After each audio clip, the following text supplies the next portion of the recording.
Hello guys, good morning, good morning. Today is June 18. Tayo ay magluluto ng breakfast. Siyempre, ihahanda muna natin ang ating ingredient.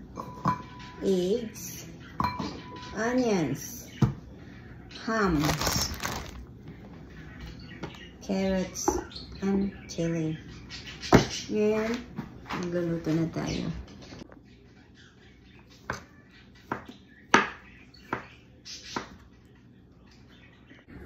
Okay guys, na-ready ko na ang aking ingredient. Ngayon, lulutuin na natin sila.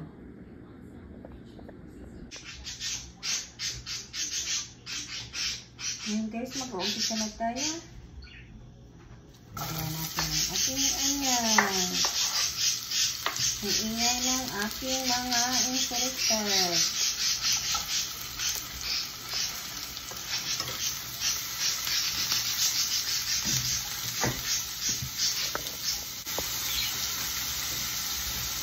Ngayon guys, i-add natin ang ham.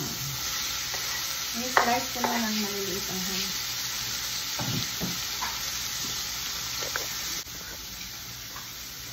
Ngayon guys, maglalagay naman tayo dito sa kabila ng eggs. Hati lang.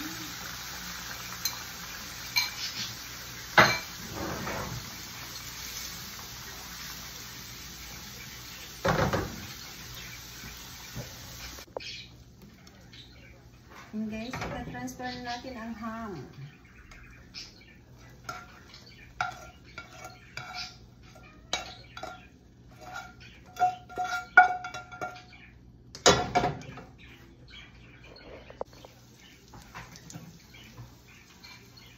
And guys, lagyan na natin ng dito.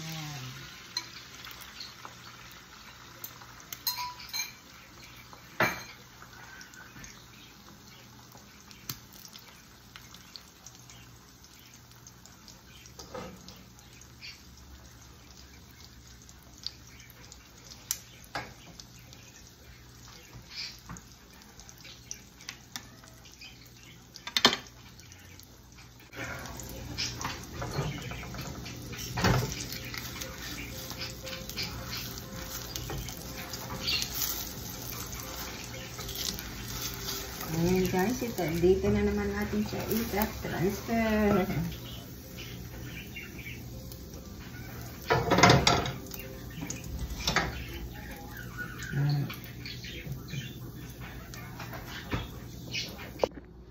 Ngayon guys, magre-ready naman tayo ng ating salsa.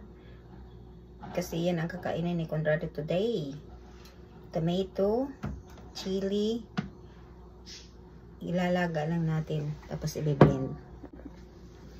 Ngayon guys, i-ready lang natin ang kanyang tomato. Ito yung kasi yung kinakain niya, yung salsa. Yung tinatawag nilang salsa. Chili. Yung tomato nila iba dito eh. Itong ginagawa nilang salsa dito, yung tomato na may balat. Green color. Green color. Tapos yan ang kakainin niya mamaya. Lalagyan ng cilantro. Green color siya. So, ang kinalabasan, green. Pag kumakain siya, sinasama niya yan doon. Kasi healthy daw to. Alam ko ba? Yan ang niya kasanayan niya magkain siya. So, lutuin natin yan mamaya. Balikan natin.